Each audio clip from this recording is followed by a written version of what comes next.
नमस्कार शेतकरी बांधवांनो, महाराष्ट्र कृषी या YouTube चॅनलवर आपलं सर्वांचं स्वागत आहे. आपण माझ्याकडे काही शेतकऱ्यांचे प्रश्न आले आहेत, त्याची उत्तरं या व्हिडिओच्या माध्यमातून देऊ. तर शेतकऱ्यांनी मला विचारलं की बऱ्याच शेतकऱ्यांचे कॉल देखील आले, तर त्यामध्ये विचारलं की पेंडामिथिलिनचा वापर कसा करायचा. तर शेतकरी बांधवांनो, काही शेतकऱ्यांचे प्रश्न आहेत, त्याच्यावर आपण हा व्हिडिओ बनवतो.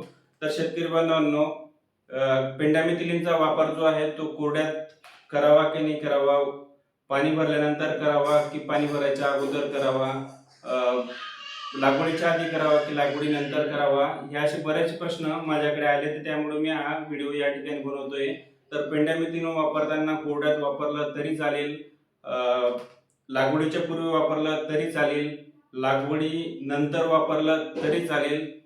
फक्त पाणी भरल्यानंतर ज्यावेळेस वापरता आपण 24 तासाच्या आत याची फवारणी करायची आहे. अंकुर निघण्याच्या आधी आपल्याला पेंडामिथिलिनची फवारणी जर ओल्यामध्ये करायची असली तर करू शकता, पण शक्यतो कोरड्यात केली तर उत्तम आहे. याचा जो डोस आहे तो एका एकरला 700 ml आपल्याला घ्यायचा आहे. दाट फवारणी करा, जेणेकरून कुठे सुटणार नाही आणि पूर्णपणे चांगल्या प्रकारे आपल्याला तण नियंत्रण त्या ठिकाणी मिळेल. धन्यवाद.